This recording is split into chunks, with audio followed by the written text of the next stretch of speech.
Hello and welcome to SPMIS Academy. Today we'll analyze important newspaper articles of 6th December 2024. Please note you can download the PDF version of today's newspaper analysis by clicking the link given in the comment section. This is the list of the topics that we will be covering from today's newspaper. First article is about third nuclear age. सो ये जो topic है वो essay writing में as well as GS paper 2 international relations as well as ethics and integrity के लिए helpful हो सकता है। अच्छा टॉपिक है, मतलब अलग अलग न्यूक्लियर एज के बारे में सीखेंगे, देखेंगे करंट टाइम्स में क्या चल रहा है। न्यूक्लियर एज से मतलब क्या है? देखिए, न्यूक्लियर एज मतलब changing approach of world countries with respect to nuclear weapon as far as their understanding of nuclear weapon in international security is concerned, overall purpose of nuclear weapon is concerned। तो दुनिया के अलग अलग देशों का nuclear weapon को लेकर के जो उनका नज़रिया है वो कैसे बदला है over a period of time, इसके बेसिस पे माना जाता है कि world countries are right now in the third nuclear age. यानी कि नज़रिया या पर्सपेक्टिव पहले कुछ और था, न्यूक्लियर वेपन को लेकर के अप्रोच कुछ और था जिसको कहा गया फर्स्ट न्यूक्लियर एज, फिर थोड़ा वो बदला और फिर उसको हम लोगों ने कहा second nuclear age, and then right now we are on the cusp of third nuclear age. ये इस आर्टिकल में कहा गया है। तो समझते हैं क्या न्यूक्लियर एज से फर्स्ट न्यूक्लियर एज में क्या क्या चीज़ें हुई, सेकेंड में क्या क्या चीज़ें हुई। जैसे बेसिकली आप हिस्ट्री पढ़ते हो तो एंशियंट, मेडिएवल, मॉडर्न पढ़ते हो ना। अब ऐसा तो है नहीं कि एंशियंट और मेडिएवल के बीच में कोई एब्रप्ट चेंज हुआ, समाज धीरे धीरे बदलता है, बट जैसे जैसे धीरे धीरे समाज बदलते बदलते उसके जो एसेंशियल फीचर्स हैं वो पूरी तरह से बदल जाते हैं, तो आप कहते हैं कि अब मेडिएवल हिस्ट्री शुरुआत हो चुकी है। और वैसे ही जब सोशल और पॉलिटिकल सिस्टम एसेंशियली बदल जाए तो आप कहते हैं कि अब मॉडर्न हिस्ट्री स्टार्ट हो चुकी है। Same is with respect to nuclear age.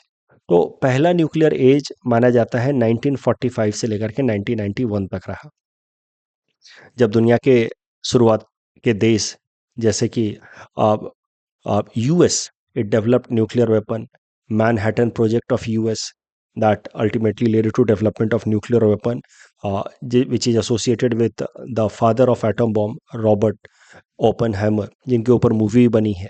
फिर सोवियत यूनियन ने भी न्यूक्लियर वेपन बनाया। तो इसके साथ ही आप कह सकते हैं कि first nuclear age began by the end of second world war. तो सेकेंड वर्ल्ड वॉर तो आपको पता ही, it ended with bombing of Hiroshima and Nagasaki, nuclear bombing of Hiroshima and Nagasaki in Japan. तो आप कह सकते हैं कि that was the beginning of first nuclear age, and first nuclear age spanned from 1945 to 1991, and this was the time when the world countries witnessed Cold War rivalry. Cold War because US and Soviet Union, they were not getting into direct confrontation, but they were threatening each other, sometimes directly or sometimes indirectly। कभी कभार proxy Wars लड़े जा रहे थे इन countries like Korea या Vietnam. बाद में 1979 में अफगानिस्तान में प्रॉक्सी वॉर, इनडायरेक्ट वॉर, जहाँ पे दोनों साइड्स अलग अलग ग्रुप्स को सपोर्ट कर रहे हैं, कभी कभार एक दूसरे को सीधा सीधा थ्रेटन कर रहे हैं। तो उसी से संबंधित है फर्स्ट न्यूक्लियर एज। तो फर्स्ट न्यूक्लियर एज जहाँ पे nuclear weapon states mainly US and USSR had emerged, and first nuclear age में क्या क्या चीज़ें हमने देखी? Arms race. तो दोनों साइड्स जो हैं वो अपने अपने न्यूक्लियर स्टॉक पाइल्स को इंक्रीज कर रहे हैं, मल्टीप्लाई कर रहे हैं, प्रोलिफरेट कर रहे हैं। बट दोनों साइड्स जो कि न्यूक्लियर आर्म्ड थे, इस कारण से एक अजीब तरीके की डेटरेंसी क्रिएट हो गई थी फॉर ईच अदर। डेटरेंस का मतलब when you are successful in preventing your adversary from attacking you. तो इस सिचुएशन में कहा जाता है डेटरेंस, कि you have been able to successfully create deterrence. तो दोनों देश या दोनों ग्रुप्स के पास न्यूक्लियर वेपन थे, तो they were successful in creating deterrence. और कभी कभार जब न्यूक्लियर टेंशंस बढ़ जाते थे, जो एक बार स्पेसिफिकली बढ़ा है 1962 में, that led to a crisis जिसको हमने नाम दिया क्यूबन मिसाइल क्राइसिस, उसके बारे में भी देखेंगे। तो that ultimately made the two sides realise a doctrine, a phenomena जिसको कहा गया है म्यूचुअली अस्योर्ड डिस्ट्रक्शन। ये सब टर्म्स ही आपको मेंस एग्जाम में मार्क्स दिलवाते हैं। समझते हैं, प्रीलिम्स में भी आपसे पूछा जा सकता है ये क्या है mad doctrine, mutually assured destruction. तो समझते हैं। आर्म्स रेस तो आप समझ रहे हैं, that was one of the characteristic feature of first nuclear age, arms race. दूसरा था deterrence and realisation of mutually assured destruction, that mainly became very significant during Cuban missile crisis. तो समझते हैं क्यूबन मिसाइल क्राइसिस के बारे में, फिर समझेंगे इस म्यूचुअल एश्योर्ड डिस्ट्रक्शन के बारे में। देखिए, तो क्यूबा एक छोटा सा आइलैंड देश आप देख रहे हैं। It is on the confluence of Gulf of Mexico, Caribbean Sea and Atlantic Ocean. Cuba आप देख सकते हैं कि ये बिल्कुल प्रॉक्सिमिटी में है, जोग्राफिकल प्रॉक्सिमिटी में है विथ द यूएस। क्यूबा के अंदर एक डिक्टेटर रूल किया करता था, बतिस्टा।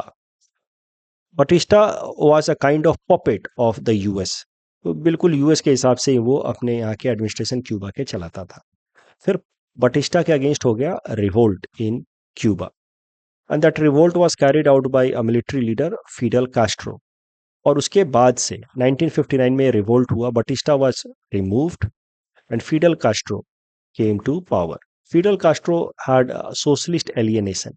I'm so sorry, socialist inclination. तो फिडेल कास्ट्रो सोशलिस्ट आइडियोलॉजी की तरफ थोड़े इंक्लाइंड थे। तो 1959 में क्यूबा में बटिस्टा को हटाने के बाद, जब when Fidel Castro came to power, तो ही अनाउंस्ड कि Cuba is going to follow Marxist socialist approach, जो हम लोग इकोनॉमिक क्लास में पढ़ते हैं स्टार्टिंग में। अब अमेरिका को ये बात तो बिल्कुल अच्छी नहीं लगेगी, कोल्ड वॉर का टाइम है और अमेरिका के टेरिटरी के बिल्कुल पास में कोई एक ऐसा देश आ गया है जो कह रहा है कि मैं मार्क्सिस्ट या सोशलिस्ट आइडियोलॉजी को फॉलो कर रहा हूँ। That would be considered as victory of USSR during the cold war time. तो फिर अमेरिका ने फिडल कास्ट्रो की सरकार को गिराने के लिए अलग अलग कॉन्स्पिरेसी करनी शुरू की। इसको जब देखा यूएसएसआर ने, तो यूएसएसआर के जो उस टाइम के लीडर थे, Nikita Khrushchev, he decided to support Cuba, और क्यूबा को न्यूक्लियर आर्म्स बेस बनाया गया। तो यूएसएसआर को एक बात पता थी कि अमेरिका को अगर आपको न्यूट्रलाइज करना है, उसके साथ इवन रहना है, तो the only weapon that can even the situation is nuclear weapon. चाहे कितना भी छोटा देश हो, उसके पास न्यूक्लियर वेपन है, और अगर वो जोग्राफिकल प्रॉक्सिमिटी में है, यानी कि उसके पास कैपेबिलिटी है कि वो न्यूक्लियर वेपन से अटैक कर सकता है, क्योंकि न्यूक्लियर वेपन तो सिर्फ एक्सप्लोसिव है ना, उसके लिए आपको मिसाइल्स चाहिए जो उस एक्सप्लोसिव को डिलीवर कर पाए। तो geographical proximity of Cuba and its socialist inclination, it made Cuba a threat for US, और यूएसएसआर ने मौका देखा, और यूएसएसआर के लीडर निकिता क्रुश्चेव ने डिसाइड किया कि क्यूबा के अंदर न्यूक्लियर वेपन इंस्टॉल किए जाएंगे just to pressurise the US. अब because of the geographical proximity, since Cuba is close to the US, US for the first time was threatened. क्योंकि मैं क्लास में भी कहता हूं कि अमेरिका के सबसे ज्यादा एडवांटेज में है something that has made America a superpower. If one thing, then it is its geography. It is protected from the two sides by the big oceans.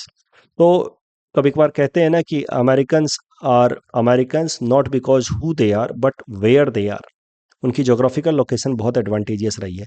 बाकी जो नॉर्थ में कंट्री है कनाडा, उनके साथ उनके रिलेशंस अच्छे ही रहते हैं, या मेक्सिको, दोनों ही असिमेट्रिक पावर वाले देश हैं एज कम्पेयर टू यूएस। तो that provides immense amount of security to the US. वहीं अगर भारत की बात कर ले तो एक तरफ चाइना है, दूसरी तरफ पाकिस्तान है, which poses existential threat for India. Coming back to the discussion, पहली बार अमेरिका को जीवन में एक जोग्राफिकल प्रॉक्सिमिटी का खतरा रियलाइज हुआ during the installation of nuclear weapons in Cuba bye USSR. तो अमेरिका ने भी अपने जो अलाइज कंट्रीज हैं, नाटो ग्रुप के अलाइज कंट्रीज, वहां पे न्यूक्लियर इंस्टॉलेशन करने शुरू किए, जैसे Thor missile, Jupiter in Italy, Thor in UK, again Jupiter in Turkey. So these were the installations of missiles by US in its allies countries, जिनका range लगभग 1500 mile के आसपास था। तो means these missiles had capability to attack USSR territories. अब ये एक situation सी बन गई जिसमें जैसे चेक वाली सिचुएशन बनती है चेस के अंदर, कि दोनों साइड से एक दूसरे को चेक देने के बिल्कुल they are on the cusp of, they are about to put check on each other. वैसी सिचुएशन बन गई यहाँ पे कि क्यूबा के ऊपर के पास न्यूक्लियर वेपन्स इंस्टॉल कर दिए यूएसएसआर ने, और अमेरिका ने न्यूक्लियर वेपन्स इंस्टॉल कर दिए हैं in its allies countries which are in geographical proximity to USSR. अब ये सिचुएशन को कहा गया क्यूबन मिसाइल क्राइसिस। लगभग 4-5 महीनों तक दोनों ही देश एक दूसरे के न्यूक्लियर अटैक के खतरे के डर में रहे, दोनों साइड्स एक दूसरे के न्यूक्लियर अटैक के खतरे के डर में रहे। इसी सिचुएशन कहा गया crisis. But both sides over a period of some tension realised कि इसमें समझदारी नहीं है एक दूसरे के ऊपर न्यूक्लियर अटैक करने का, because it will lead to a kind of mutual assured destruction. दोनों बर्बाद हो जाएंगे और वो भी अस्योर्ड तरीके से। And that was the time after Cuban missile crisis कि न्यूक्लियर वेपन से एक चीज सामने निकल करके आई, एक डॉक्ट्रिन निकल करके आई जिसको कहा गया म्यूचुअल अस्योर्ड डिस्ट्रक्शन। अगर दो देश न्यूक्लियर वेपन बना लेते हैं तो इसका मतलब ये है कि अब दोनों एक दूसरे के लिए डेटरेंस क्रिएट कर रहे हैं, because both of them know कि if one attacks the other then other will retaliate and that will lead to a guaranteed destruction of both, क्योंकि nuclear weapons are of that magnitude of catastrophe. तो ये realisation हुआ mutual assured destruction का after Cuban missile crisis to the both sides. They realise कि nuclear weapon provides immense amount of deterrence and both sides chickened out. चिकेंड out मतलब international relations में पीछे हट जाना, ठीक है। तो ये फर्स्ट फेज का आप कह सकते हैं, फर्स्ट न्यूक्लियर एज का ये हाईलाइट था, ये की डेवलपमेंट था दिस क्यूबन मिसाइल क्राइसिस। उसके अलावा जब क्यूबन मिसाइल क्राइसिस हुआ तो बोथ साइड्स रियलाइज कि न्यूक्लियर वेपन और उससे इमर्ज होने वाले जो खतरे हैं, थ्रेट हैं, वो काफ़ी डेंजरस हो सकते हैं वर्ल्ड के लिए। The world war 3 if it is fought with nuclear weapon then that could be catastrophic. एक इंडिपेंडेंट स्टडी कहती है कि हमने इतना न्यूक्लियर वेपन बना लिया है कि we can kill the world 7 times. इतने न्यूक्लियर स्टॉक पाइल्स हैं, they are enough to destroy the world 7 times. इसीलिए इसको कहा जाता है कि we are living in the age of overkill. तो पॉइंट इज कि after Cuban missile crisis and realisation of MAD doctrine, दोनों साइड्स ने कुछ आपस में अग्रीमेंट साइन किए, आर्म्स कंट्रोल अग्रीमेंट जिसको कहते हैं, SALT treaty, start treaty. These treaties were aimed at reducing nuclear weapon proliferation. कि भैया देखो, बहुत ज़्यादा न्यूक्लियर वेपन बना करके किसी का भी फायदा नहीं है, बस खतरा ही है। घर में अगर आप गोले बारूद इकट्ठा कर रहे हो और आपका पड़ोसी भी इकट्ठा कर रहा है तो इससे किसी का भी फायदा नहीं है। तो कुछ अग्रीमेंट करके लिमिट किया कि इससे ज़्यादा हम लोग न्यूक्लियर स्टॉक पाइल नहीं बनाएंगे। That was the purpose of SALT and START treaty. So that is the key development during the first nuclear age. फिर सेकेंड न्यूक्लियर एज शुरू हुआ, जो आप कह सकते हो कि सेकेंड मतलब 1970s 80s से और कोल्ड वॉर खत्म होने होने तक जो टाइम शुरू हुआ उसको कहा जा सकता है second nuclear age. Second nuclear age की जो इंपॉर्टेंट इवेंट्स हैं वो हैं नए नए कंट्रीज का न्यूक्लियर वेपन पावर की तरह इमर्ज होना। For example India conducted operation smiling Buddha in 1974। Though it did not officially declare itself as a nuclear weapon state, but India ने कम से कम न्यूक्लियर एक्सप्लोजन टेक्नोलॉजी को डेमोस्ट्रेट कर दिया था कि it has now developed nuclear technology. China had developed nuclear weapon in 1968. It was believed that China is helping Pakistan to develop its nuclear weapon, though in a secret manner. So that was, or that could be considered a second nuclear age. And the second nuclear age ultimately led to regional nuclear tensions. 1998 में भारत और पाकिस्तान दोनों officially बन गए nuclear weapon state. So these were the highlights of second nuclear age. कई सारे लोगों का मानना है कि हम अभी भी सेकेंड न्यूक्लियर एज में ही हैं, बट कुछ एक्सपर्ट्स का मानना है कि we are entering into third nuclear age. Third nuclear age कैसा है? It is the age of chaos, randomness. तो मल्टीपल लेवल के technical advancements with respect to nuclear weapon हो रहे हैं। Blurred distinction between conventional and nuclear weapons. पहले conventional weapon का मतलब क्या कि तमाम बाकी तरह के एक्सप्लोसिव जैसे आरडीएक्स हो गया और न्यूक्लियर वेपन, इनमें क्लियर कट डिस्टिंक्शन होता था पहले। बट अब आजकल कैसा है, जैसे अभी कुछ दिनों पहले हमने देखा ना, submarine launched ballistic missile K4, K15। तो वो बैलिस्टिक मिसाइल सबमरीन बेस्ड है, वहाँ से वो न्यूक्लियर मिसाइल्स या न्यूक्लियर स्टॉक पाइल को भी डिलीवर कर सकता है, वहाँ से वो कन्वेंशनल वेपन्स को भी, कन्वेंशनल एक्सप्लोसिव्स को भी डिलीवर कर सकता है। तो मॉडर्न एज में जो वेपन्स हैं वो इतने डायनामिक हो रहे हैं कि they can deliver any kind of arms ammunitions, stockpiles, warhead. So blurred distinction, ये है the phenomena of third nuclear age. Risk of nuclear weapons in the hands of non state actor, nuclear proliferation होगा तो possibility है कि non state actors जैसे कि terrorist groups, इनके हाथ में भी न्यूक्लियर वेपन लग जाए। मल्टीपोलैरिटी, अभी एक कॉम्प्लेक्स सिचुएशन से क्रिएट हो रही है। यूएस तो था ही हमेशा से, it wanted to dominate the global order. China is emerging as a rising power, Russia is establishing itself as a revivalist power under Vladimir Putin, the president of Russia। तो एक वापस से rising of multipolar global order है, भारत जैसे देश भी अपना independent autonomy assert कर रहे हैं, तो एक राइजिंग मल्टीपोलर ग्लोबल ऑर्डर है। And multipolarity is mainly around countries who are nuclear weapon state, so that could be another essential feature of third nuclear age।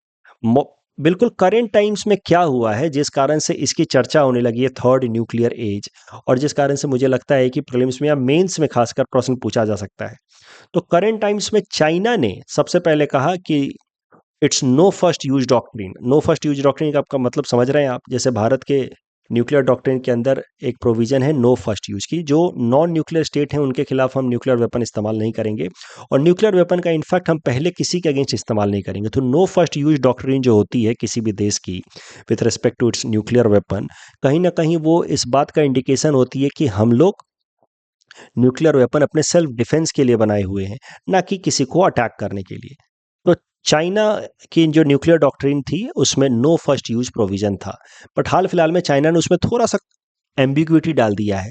China ने कहा कि ताइवान मामले को लेकर के अगर कोई भी देश, ताइवान की इशू आपको पता है, लगभग 2 महीने पहले हमने देखा था कि Taiwan which is also known as Republic of China, it claims itself to be the original China, while जो चाइना की हम नॉर्मली बात करते हैं वो है PRC, People's Republic of China.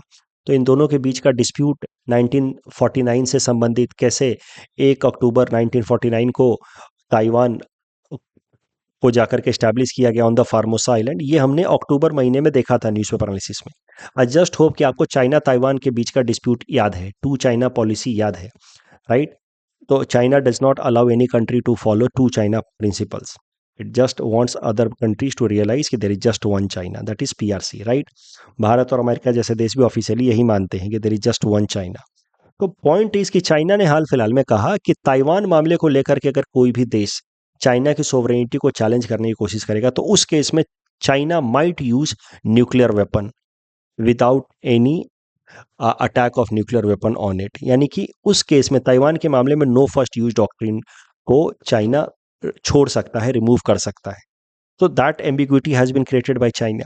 Russia ने हाल फिलहाल में अपने न्यूक्लियर डॉक्ट्रिन को रिवाइज किया है, और व्लादिमीर पुतिन जो रशियन प्रेसिडेंट, उन्होंने कहा कि Russia may use nuclear weapon even against conventional attack. तो इवन कन्वेंशनल अटैक के केस में यूक्रेन के अंदर, अब यूक्रेन के पास तो न्यूक्लियर वेपन है नहीं, रसिया ने कहा है कि हम न्यूक्लियर वेपन इस्तेमाल कर सकते हैं। तो अब सोचिए कितना टर्बुलेंट सा माहौल हो गया। रसिया यूक्रेन वॉर में व्लादिमीर पुतिन ने ये कह करके कि we may use nuclear weapon against even conventional attack, Vladimir Putin ने ये इंडिकेशन दे दिया है कि यूक्रेन रसिया वॉर में रसिया में use it's nuclear weapon. So for this reason, there has been debate, discussion across the world countries कि world countries have entered into third nuclear age। उसी context में article आया कि एक senior UK commander has said कि now officially or formally we are entering into third nuclear age। third nuclear age मतलब age of turbulence, chaos, uncertainty with respect to nuclear weapons। इस discussion के basis पे prelims practice question हमने आपको दे रखा है। Attempt this question and submit the answer in the comment section.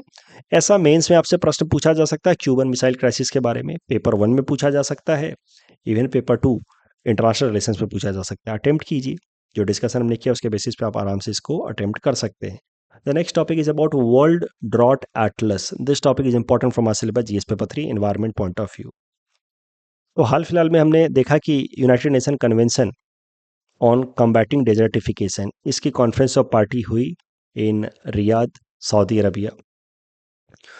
अभी यूएनसीसीडी ने एक एटलस रिलीज किया है in association with European Commission Joint Research Centre. इसको नाम दिया गया वर्ल्ड ड्रॉट एटलस। इस एटलस की मदद से इस्टेब्लिश करने की कोशिश की गई है link between drought conditions and human activities. तो जहां पे भी सूखा आता है जिस कारण से डेजर्ट क्रिएट होता है, डेजर्ट का मतलब मैंने कुछ दिनों पहले भी आपको बताया था, डेजर्ट का मतलब सॉइल के अंदर मॉइस्चर की कमी होना। When soil becomes devoid of moisture तो हम कहते हैं कि वो डेजर्ट बन गया है। तो ये रिपोर्ट जो वर्ल्ड ड्रॉट एटलस है यूएनसीसीडी द्वारा, वो लिंक करता है ह्यूमन एक्टिविटीज और डेजर्टिफिकेशन को, ड्रॉट को ह्यूमन एक्टिविटीज से लिंक करता है।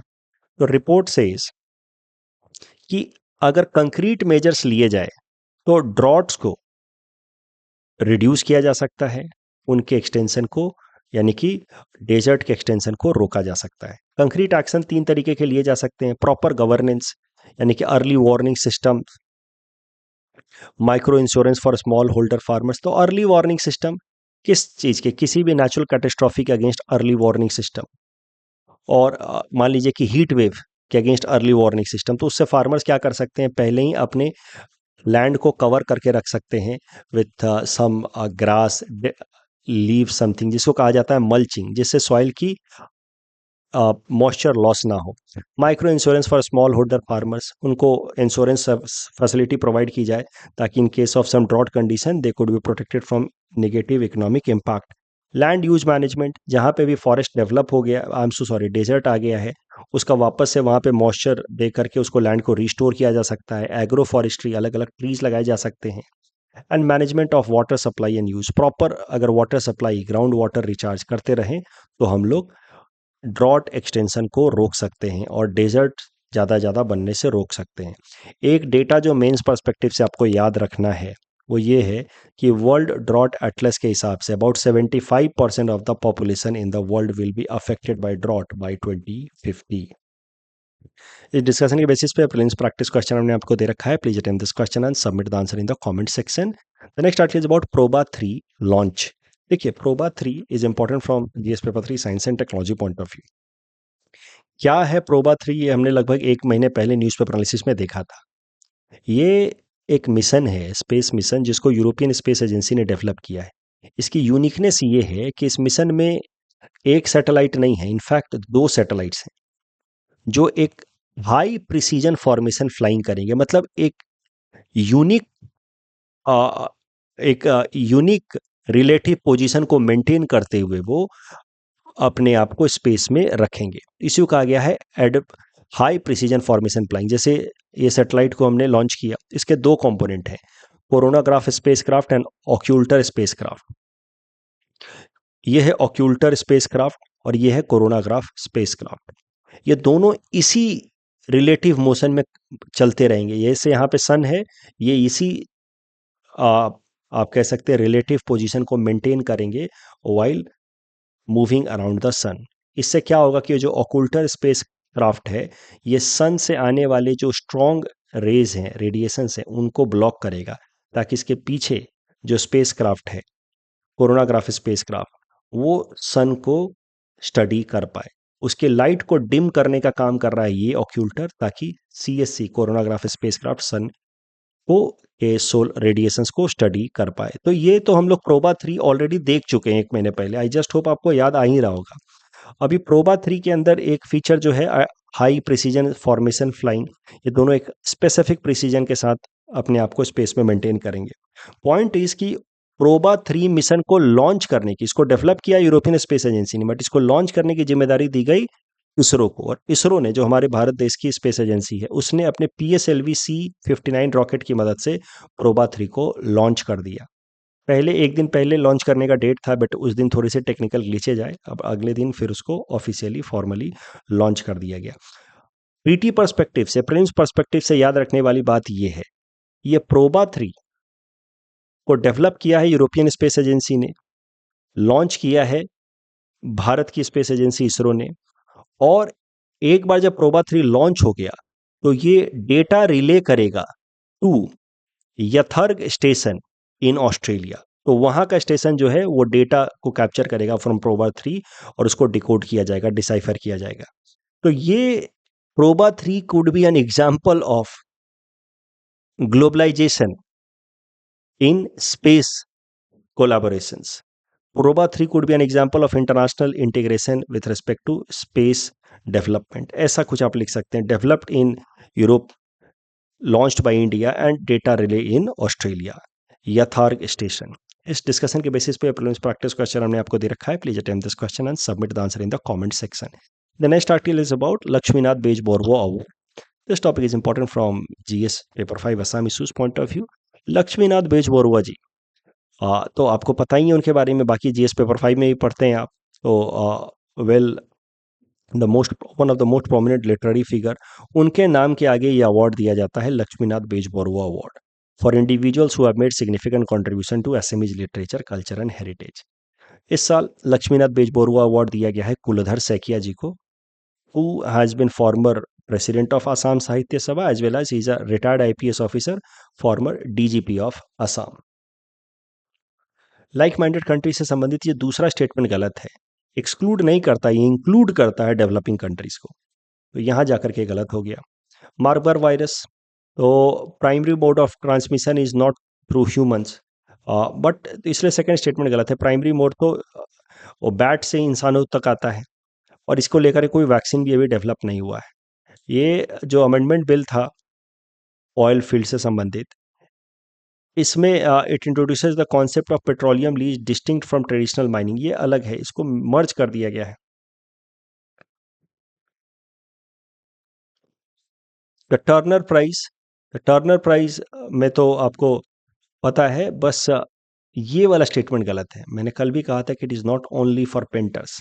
बाकी सारे स्टेटमेंट सही हैं. That's all from our side for today. Thanks for watching.